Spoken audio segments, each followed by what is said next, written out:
There's a variety of factors you could consider when you think about why Battlebit isn't really as popular as it was a couple years ago. Maybe it's because there's not as many streamers propping it up. Maybe there's just not as many memes about it. Maybe it's the fact that there hasn't been an update in like a year and a half, but like they're saying, "Oh well, just keep waiting. We'll have this huge update for you guys." Maybe that's it. It's just really absurd for a game that has almost no requirements to go from I don't know what 80, 90,000 in one day at its peak to I don't know maybe a percentage of that. Like I think there's what 800 or 900 playing it right now, maybe 9,000. Like there's not even that many people playing it, which to me doesn't really make much sense because there should be people playing it because I mean a lot of people play Counter Strike and half the reason is because they can't afford they can't play or run more graphically demanding games. So I mean, this is perfect. This isn't exactly like a Roblox or Minecraft game, even though it was originally from Roblox. It's kind of become its own thing now. But you know what? Let's take a look here because apparently the reviews have dumped.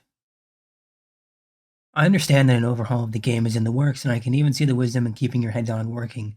But I feel like 17 months of radio silence is inexcusable to people who invested money into an early access project like this. I've been checking their Discord pretty regularly even, and their last dev update was from November 29th of last year. I don't mind you guys working on rehauling the game, but at least keep us up with updates and the like and inform us on new features we should expect. I feel the absolute silence is quite disrespectful to customers as this is an early access project. It saddens me because this is still the best Battlefield style game. Yeah, even with games like Delta Force, Battlefield 2042, and other games that stands as this competition, this is still by far the best one out of a lot of them, and it saddens me that I cannot enjoy the game as it's meant to be. I really want to play this game again and for it to be popular once more, but honestly, I can't agree with the approach the devs have when keeping the player base informed and up to date with the development. Okay. As of June 10th, there's only a few US servers with little to no activity left. Most servers in the UK have some, but only marginally what it used to be. This game is a shell of what it was a year ago, which is sad because this game has so much potential and was so fun to play. Sorry to say devs ruined it. However, it's not totally negative because this guy has been playing for, 3,000 hours. Really, too, because apparently he was seeding servers. The tragic irony is that the people who are most vocal about the lack of updates or communication are the people who love the game the most. Bad optics, unprofessional interactions with the community. I'm interested about that little snippet. And game-breaking issues ranging from minor to major, such as an underwhelming anti-cheat system, the ability to bind fire to the mouse wheel, and questionable balance changes. There are also visual issues like blank hallway textures that made it hard to see corners.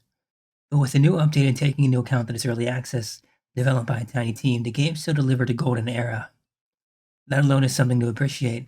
I agree, honestly. It deserves more of a chance than any of the triple or double A shooters out right now. Yeah, it does, because it's indie and indie games never really get propped up that often.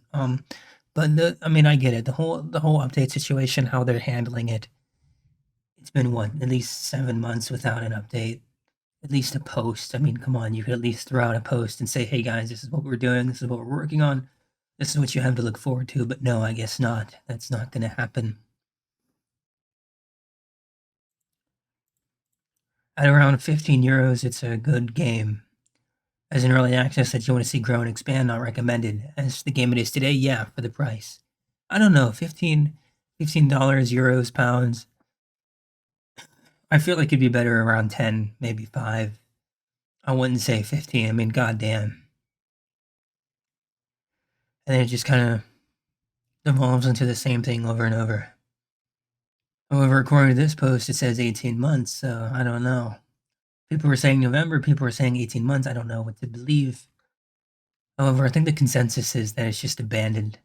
Abandonware. But some people are still holding on hope. And this is recent, a couple days ago, that the overhaul is coming soon with a teaser. However, it might be just conjecture because these are just reviews, okay? These are just people that could may or may not be talking out of their ass. So you can't really say one or the other. You know what I mean? But it's a good like I don't know, just idea of what the community thinks without really diving too deep into it. Apparently, one of the last updates broke something in progression. Apparently, here we go with unprofessional interactions. I remember that one time a fan asked the devs for an ability for players to get more advanced modding tools in Steam Workshop implementation, to get called an incel back. One in a million indie success, funded by man-children more intent on insulting and going radio silent on its fan base. Maybe that's the sort of interactions. Well, if your team's doing that, then that's definitely not a good look, and not a game I'd want to play, especially if you're just asking about the game for fuck's sake. You know what I mean? And then you get insulted. Yeah, not a good look.